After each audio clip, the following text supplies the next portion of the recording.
Et c'est là où sont dessinées, cousues et peaufinées les pièces. Donc ça, c'est super intéressant parce qu'on voit vraiment la technique, la manière dont est orchestrée la production d'une pièce, que ce soit, que ça aille du dessin au cintre sur lequel la pièce est réalisée, quoi, et posée et présentée au showroom. Donc ça, c'est vraiment trop bien, c'est archi intéressant. Salut, c'est Maxence et vous écoutez Wannabe, le podcast qui vous aide à trouver le stage de vos rêves. Chaque semaine, je rencontre un stagiaire pour avoir des insights sur son quotidien, ses missions, le recrutement et l'ambiance dans son stage. Aujourd'hui, je rencontre Mathilde, assistante commerciale export, pour nous parler de son stage chez Gérard Darel. Je vous souhaite une bonne écoute et bienvenue dans Wannabe.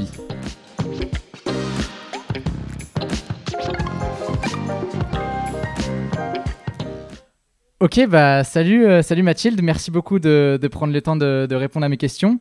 Bienvenue sur le podcast Wannabe. Première question, est-ce que tu peux te présenter brièvement ainsi que ton stage ?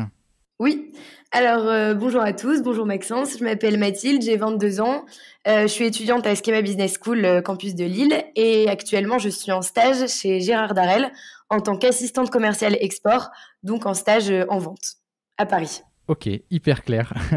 Alors pourquoi tu as voulu faire ce stage chez Gérard Darel ? Alors, au début, j'ai postulé au stage comme ça, parce que j'avais vu passer l'annonce sur notre groupe interschémien.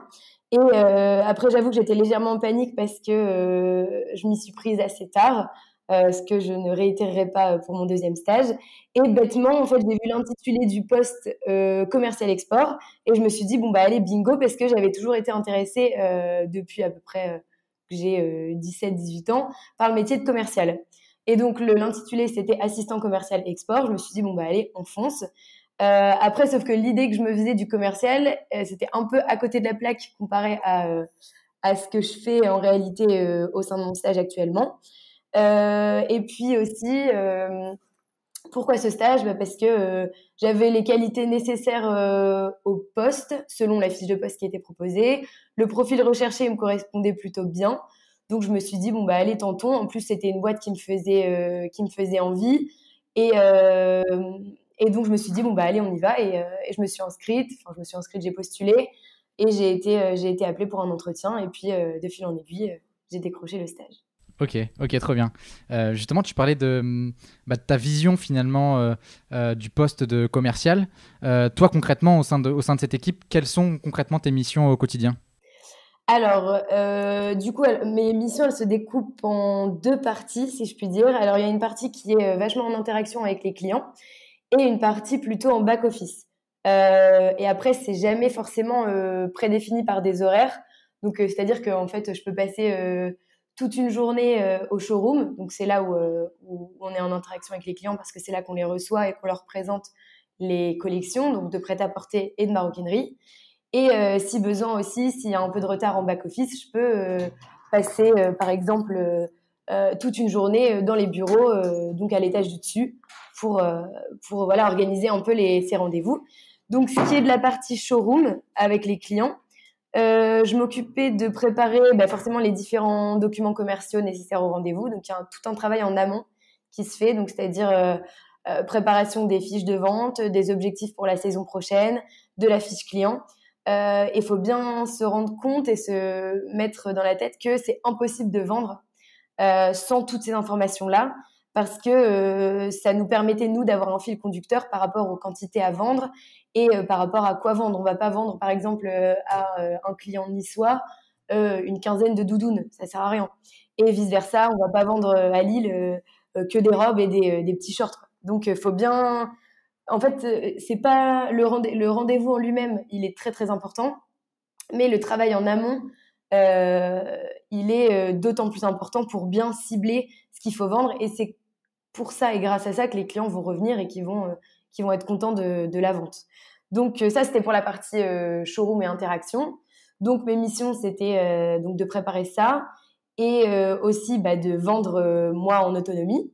Donc ça, c'était vraiment génial. C'est là que on me laissait vraiment toute seule. On me disait, écoute Mathilde, demain, tu as un client. Donc je préparais moi la vente en amont, comme je viens de le dire. Et c'est moi qui vendais, qui présentais la collection, que ce soit en prêt-à-porter ou en maroquinerie. Et ça, je pouvais pas le faire tout au début parce qu'il fallait que déjà il faut apprendre tout ce qu'il y a dans le showroom. C'est un showroom qui est quand même assez grand. où il y a pas mal de pièces. Il y a environ 300 pièces, tout vêtements confondus. Donc, il fallait vraiment les apprendre. Il fallait apprendre leur matière, de quoi ils étaient composés, les best-sellers. Donc, il a fallu que je sois rodée avant de commencer à vendre toute seule. Et donc, ça, c'était la partie donc showroom et interaction avec le client. Et ensuite, comme je l'ai dit, parallèlement à cette activité interactive avec les gens, je devais assurer le suivi des ventes en showroom. Donc, ça veut dire qu'après un rendez-vous, il fallait que j'intègre les commandes dans le système. Donc, pour ça, on a des logiciels spécifiques comme Columbus ou Flash Order, mais je sais pas si ça a trop parlé, mais enfin bref, on travaille avec des logiciels qui nous aident à intégrer les commandes et à ce que ce soit plus clair et plus rapide. Et ensuite, j'avais pour mission de mettre à jour les tableaux de bord, parce que sans les tableaux de bord, on ne peut pas réaliser les objectifs. Et enfin, assurer la maintenance. Je ne sais pas si je peux appeler ça comme ça, mais c'est maintenance dans le sens où il faut répondre aux mails des clients et surtout, il faut bien intégrer le fait que quand un client vient au showroom, à l'issue du rendez-vous, la commande, elle est passée, elle est imprimée, le client l'a signée. Donc, on a les quantités qu'il va commander et qui vont lui être livrées.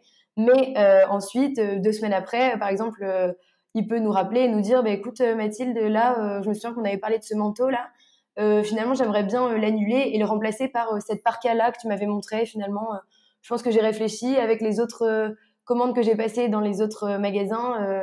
Je pense que je préfère annuler ça et rajouter ça, ou alors simplement annuler des pièces et pas en rajouter, ou alors juste ajouter des pièces sans en annuler. Enfin bref, il y a tout cette maintenance à faire.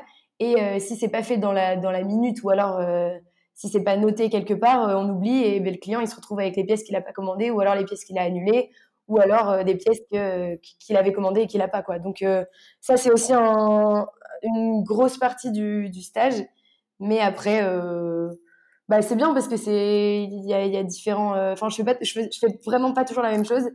Et c'est ça qui est vraiment hyper plaisant en fait. Quand j'arrive le matin, je me dis je sais pas si je vais être toute la journée au showroom, ou alors pas beaucoup, ou alors toute la journée à l'atelier. Enfin, c'est vraiment hyper diversifié. Et donc du coup voilà, c'était un peu les deux domaines que je rencontre dans mes journées.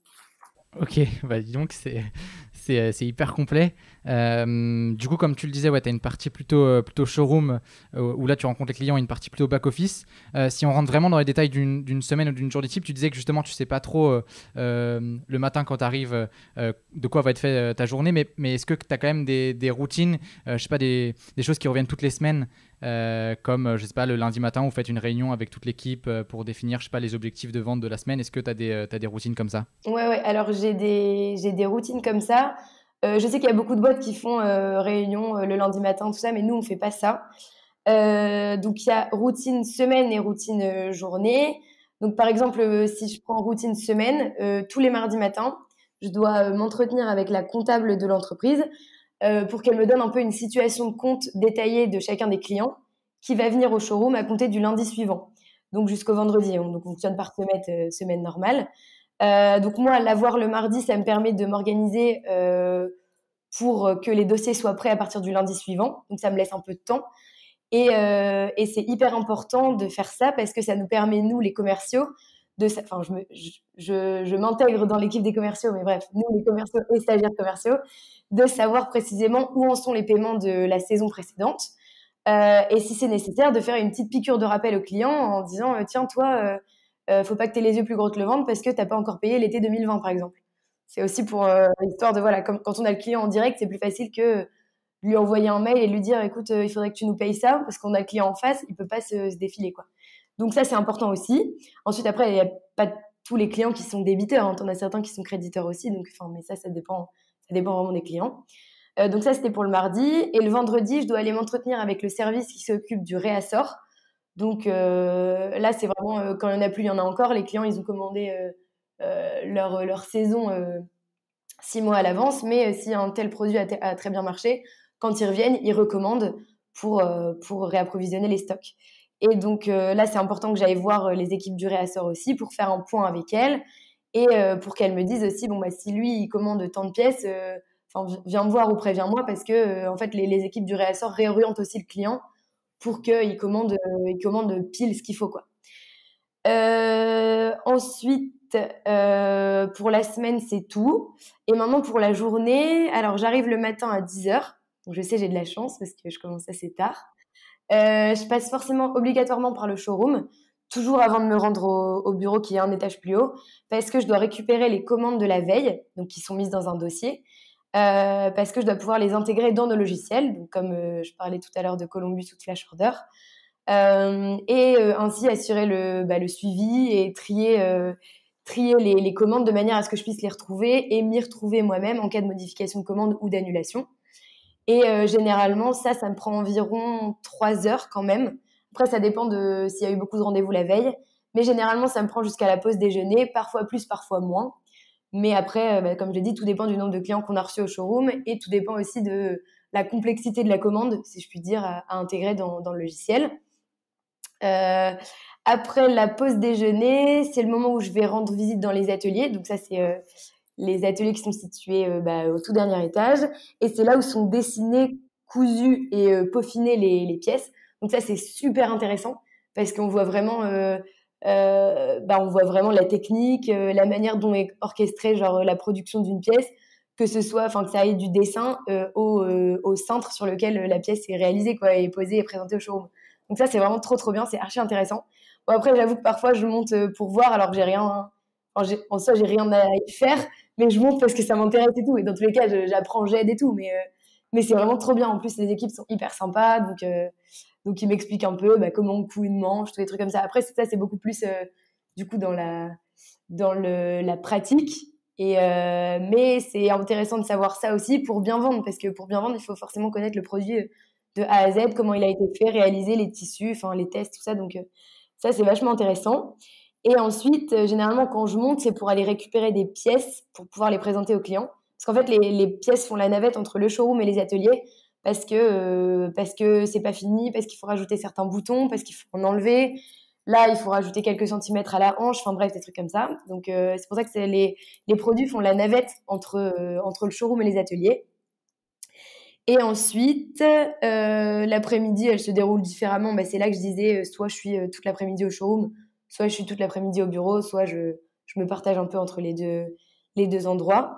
Et sinon, ensuite, dernière routine journalière, à la fin de la journée, style 30 minutes, 45 minutes avant de partir, je dois préparer les dossiers pour les clients du lendemain. Et comme je disais, s'il n'y a pas de dossier, les commerciaux peuvent pas réaliser les ventes, des ventes optimales pour le lendemain, quoi, parce qu'il nous faut beaucoup d'informations qui sont présentes dans les dossiers, et les dossiers c'est pour ça que les dossiers sont indispensables. Donc voilà un peu ma journée et semaine.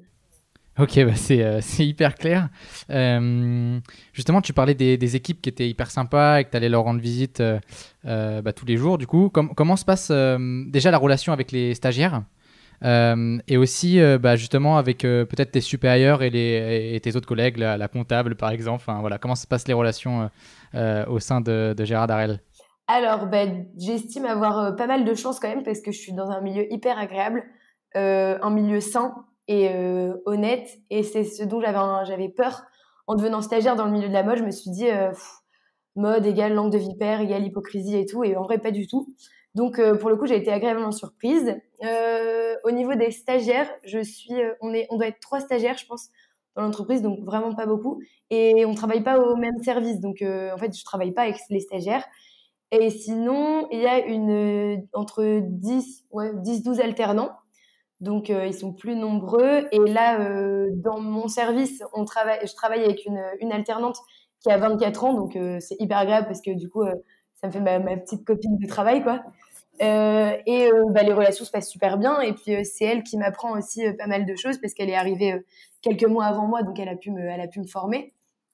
Et puis même, c'est plus, on parle pas à un alternant et un stagiaire comme on parle au supérieur. Enfin, il y a plus de liberté dans les questions à poser. Après, je me suis jamais sentie bête en posant une question et je suis jamais restée sans réponse si j'avais un problème. Donc ça, c'est bien. Mais j'imagine que quelqu'un qui est pas forcément à l'aise avec la hiérarchie, etc., il n'y a pas de souci au sein de Gérard Darel parce que dans tous les cas, si tu as une question, tu peux aller la poser à n'importe qui.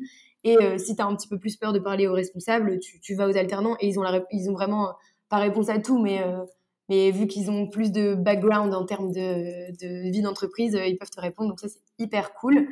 Ensuite, ma maître de stage, le dialogue, il est hyper fluide. Elle a 38 ans. Ensuite, je travaille aussi avec d'autres personnes qui sont proches de la retraite, des personnes un peu plus jeunes, des personnes qui ont l'âge de nos parents. Enfin bref, je travaille avec tout type d'âge. Et relation vraiment hyper cordiale. Genre, déjà, ça m'a un peu surprise dès le début parce que on m'a dit de tutoyer. Mais ça fait bizarre de tutoyer des personnes que tu aurais l'habitude de vous voyer, plus âgées, qui ont quand même des postes à responsabilité. Bon, après, je tutoie pas non plus le directeur, tu vois, mais les gens avec qui je travaille, c'est bah non, mais arrête, tutoie-moi, enfin. Au début, j'avais un peu de mal. Ça peut paraître un peu ridicule, mais genre, faut que tu jongles entre le tutoiement, le vouvoiement, et il faut que ça devienne naturel, quoi. Mais du coup, c'est pour dire que l'ambiance, elle est très, très décontractée. Et ce qui est super cool aussi, c'est que quand je fais un truc bien, on me le dit, et vraiment, on n'hésite pas à me le dire. Genre, j'étais restée un petit peu plus tard, un vendredi soir, je sais plus, genre 1 heure ou 1h15 plus tard que l'horaire auquel je devais partir. Et après, ma maître de stage m'avait envoyé vraiment Mathilde, merci beaucoup, je suis ravie de travailler avec toi, t'iras loin, t'es déterminée, t'hésites pas à rester un peu plus tard, etc. Et je pense que ça, après en France, on est un petit peu mal vu par rapport à ça. Plus tu restes tard, mieux t'es vu dans l'entreprise, alors que c'est pas forcément synonyme de travail bien fait. Mais bon, là, je m'égare, mais en soi, donc je disais qu'on n'hésite pas à me dire quand je fais du bon taf, mais on n'hésite pas à me dire quand je fais des choses mal, quand je pourrais faire mieux. Et ça, c'est bien, parce que du coup, c'est comme ça que t'apprends. Ça sert à rien qu'on te dise, ah, c'est super ce que t'as fait, génial. Faut aussi dire quand ça va pas, et justement, c'est comme ça que tu fais des efforts et que tu changes ta manière de travailler et que tu deviens de plus en plus pro. Donc, c'est ça qui est super bien. Et il n'y a pas de. Je disais que c'était un milieu sain parce qu'il n'y a pas de non-dit. Et c'est super agréable. Après, je pense que j'ai eu de la chance aussi d'être tombée dans une bonne équipe. Parce que, par exemple, il y a des services, toujours chez Gérard Darrel, où c'est pas forcément comme ça. Mais bon, après, moi, je suis bien lotie, donc je ne me plains pas. Yes, bah écoute, ça s'entend. Est-ce que tu pourrais nous parler d'un moment marquant de ton stage, je sais pas, une rencontre avec un client, un échange avec un de tes collègues, voilà, qui t'aurait marqué?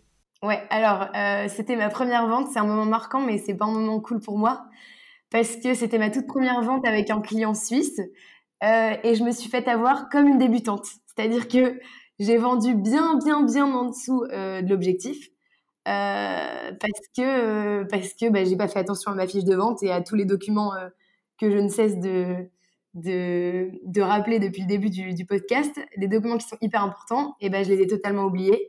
En fait, c'était donc un client suisse, ils étaient deux, la responsable du magasin et le commercial qui s'occupe des achats. Et donc, après, quand je dis qu'ils m'ont entourloupé, c'est bon enfant, hein, c'est doux, c'est le business is business. Donc, dans tous les cas, ils ont raison de prendre là où ils peuvent prendre. En fait, ils étaient vraiment adorables. Donc, comme j'ai dit, ils m'ont fait oublier ma fiche de vente avec mes objectifs. Et en fait, pour faire la vente, je me suis basée sur leur fiche de vente à eux.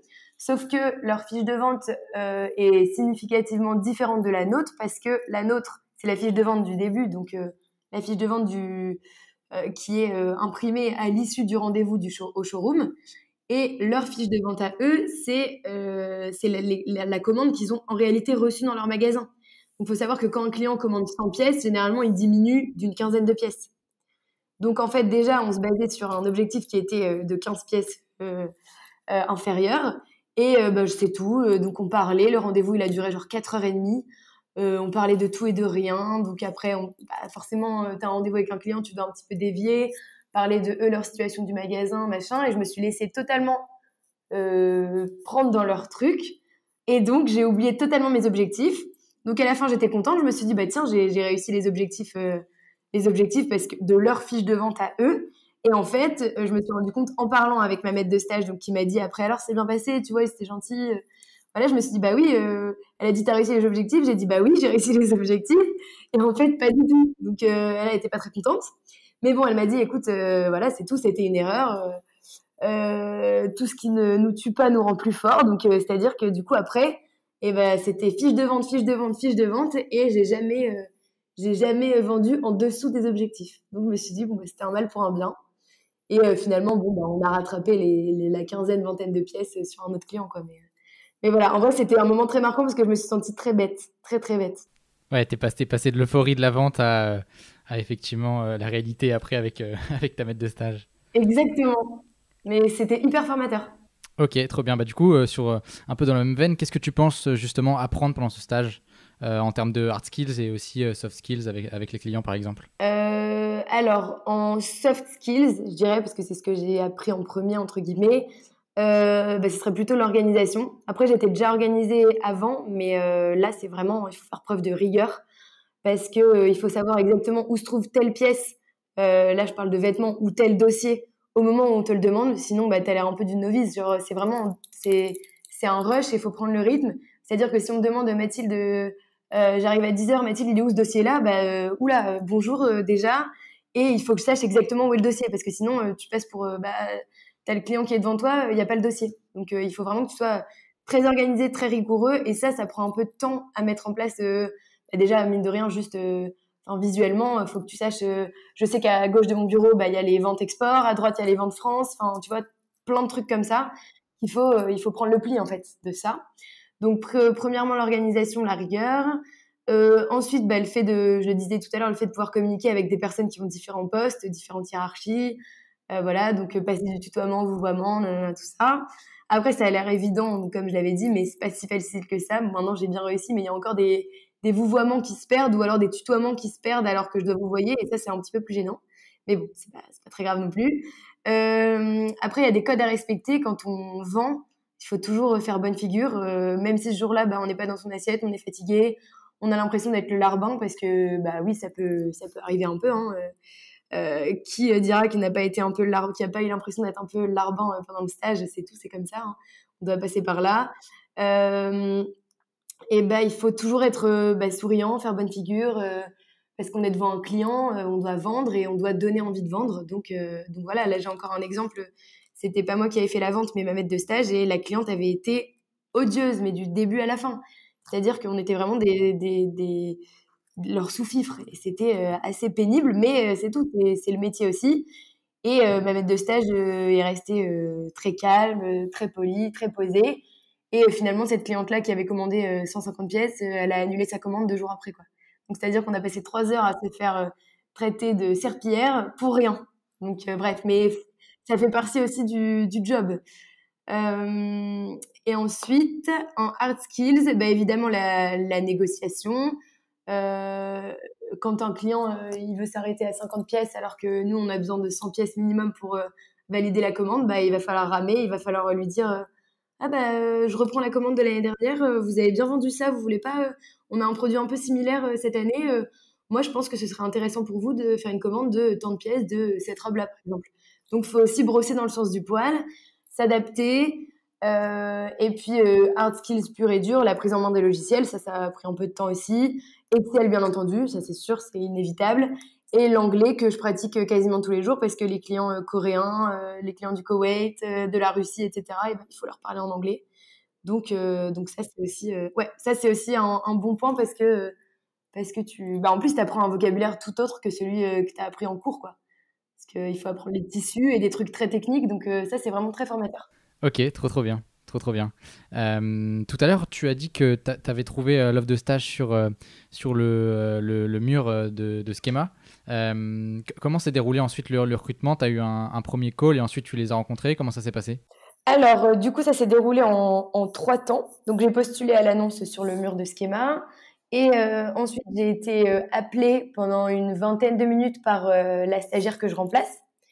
Qui m'a posé un peu de questions, mais vraiment c'était très général, hein. Pourquoi je m'intéressais à cette boîte-là, pourquoi le poste de commercial m'intéressait et pourquoi je pouvais convenir à cette offre de stage-là. Donc c'était vraiment, en fait, c'était un dialogue pour voir, à mon avis, si je m'exprimais bien, si mes motivations elles étaient vraiment fondées ou si c'était vraiment juste parce que je voulais trouver un stage.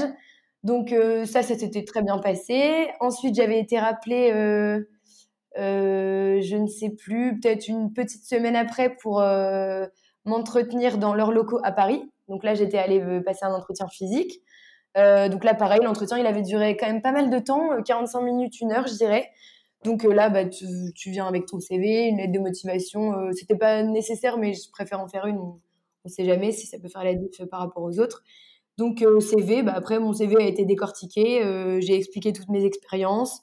Et aussi, vu que c'est un stage au service commercial export, ma maître de stage, donc c'est elle qui m'a fait passer l'entretien, on n'était que toutes les deux, elle était toute seule, et elle m'a demandé si j'étais à l'aise avec l'anglais, parce que si j'étais prise en stage, j'allais devoir pratiquer l'anglais. Donc on a terminé l'entretien en anglais. En fait, elle m'a demandé de parler d'une des choses que j'aimais beaucoup dans la vie, et donc du coup on a parlé de ça en anglais, quoi. Donc j'ai parlé de ma passion pour les friperies en anglais, et ça lui a bien plu, je pense, parce qu'elle m'a rappelé pas beaucoup de temps après, 4-5 jours après, elle m'a rappelé et elle m'a demandé est-ce que je revienne pour refaire un entretien physique, cette fois avec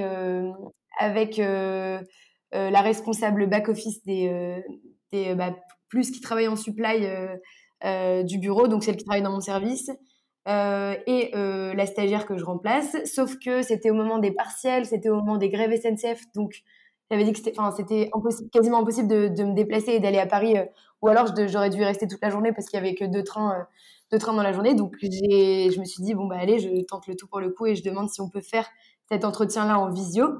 Donc c'est ce qu'on a fait. Donc on a fait un entretien en visio qui a duré assez longtemps aussi, pareil 1 heure. Donc là elles étaient 3, ma maître de stage Françoise et la stagiaire que je remplace. Et là ça s'est très bien passé aussi.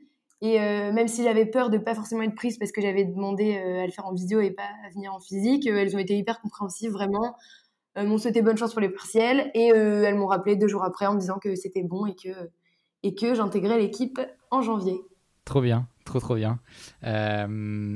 Du coup, là, au regard de ton stage et de ton expérience, quel serait ton meilleur conseil pour faire un stage chez Gérard Darrel et a fortiori dans l'équipe commerciale? Est-ce que tu penses qu'il y a des prérequis, et s'il n'y a pas de prérequis, quel serait ton meilleur conseil? En termes de prérequis, les prérequis de base, en fait, faut pas mentir sur si on lit une fiche de poste et que il y a 3 compétences sur 5 qu'on sait pas faire, n'y allez pas, quoi, parce que ok, vous allez être pris en stage, mais voilà, quoi. En fait, en prérequis, il faut juste avoir les compétences qui sont demandées sur la fiche de poste. Et ensuite, en conseil, il faut, pour mon stage, moi en particulier, je parle pas pour les autres, il faut être assez autonome et débrouillard, parce que, ou alors si on l'est pas avoir peur d'être jeté dans la fosse au lion, si je peux dire. C'est un peu extrême, mais c'est un peu ça, parce que moi, on m'a expliqué la première journée, et hop, la deuxième journée, vas-y, on t'a expliqué, maintenant c'est à toi de jouer, quoi. Et c'est normal, parce que on peut pas s'attendre à arriver dans une boîte et être formé et tenu par la main pendant 1 mois, quoi. C'est pas possible. Donc après, vu que ça me fait pas peur d'être laissée un petit peu en autonomie, moi ça m'a plu, mais ça peut en frustrer quelques-uns. Après, forcément, comme je le disais tout à l'heure, on a des questions, on les pose et on nous répond avec bienveillance et vraiment toujours avec plaisir, hein. Mais faut prendre un peu sur soi et se dire là, faut apprendre à être organisé et autonome, parce que c'est aussi une chose qui me plaît beaucoup donc dans le stage que je fais actuellement, c'est qu'on me laisse vachement d'autonomie, on me laisse de la liberté et on me permet de m'organiser comme je le souhaite. C'est-à-dire qu'on me demande de faire un truc pour demain soir, je m'organise. Si à 18h j'ai terminé mon truc et que je sais que je vais reprendre le lendemain telle phase, j'arrête à ce moment-là et puis je reprends le lendemain. Mais l'essentiel, c'est que ce soit rendu pour la deadline imposée, quoi. Donc ça, c'est bien. On ne dit pas forcément à la tâche ce que je dois faire, mais tiens, tu vas faire ça pour dans 1 ou 2 jours. Organise-toi comme tu le veux. Donc voilà, faut être autonome, en fait. Ok. Et peut-être pour finir ce podcast, en matière de salaire, est-ce que tu peux nous parler de la rémunération, enfin on parle plutôt de gratification de stage qu'on peut espérer en faisant un stage chez Gérard Darrel? Alors moi, pendant mon entretien, j'avais demandé combien j'allais être payée, parce que l'aspect financier, il compte quand même, ça joue, et forcément. Donc, on m'avait dit 800 bruts, avec la moitié du pass Navigo remboursé et des tickets resto pour chaque jour travaillé. Et en fait, j'ai eu une bonne surprise, c'est que je suis payée 1 000 € bruts. Donc, c'est top. Genre, j'ai vu ça sur ma première fiche de paie. Je me suis dit, bon, bah, tant mieux. Et donc, donc 1 000 € bruts avec donc toujours moitié du pass Navigo remboursé et ticket resto par jour travaillé à hauteur de 7,25 €. Ok, c'est très précis, c'est extrêmement précis. Merci beaucoup Mathilde. Est-ce que les gens peuvent te contacter sur LinkedIn peut-être si jamais ils ont des questions sur ton stage ou sur un stage chez Gérard Darel? Ah oui, avec plaisir. LinkedIn, de toute façon, Mathilde Prudhomme, et en vrai, je me ferai un plaisir d'y répondre. Ok, super. Écoute, merci beaucoup Mathilde. Je t'en prie. Salut Maxence. Merci à tous d'avoir écouté jusqu'à la fin. Si jamais l'épisode vous a plu ou vous souhaitez le soutenir, n'hésitez pas à laisser un commentaire sur Apple Podcast ou vous abonner sur Spotify. Enfin, si vous avez des feedbacks ou vous souhaitez que j'interviewe un stagiaire en particulier, n'hésitez pas à me contacter à maxence@lajpea.fr. À bientôt.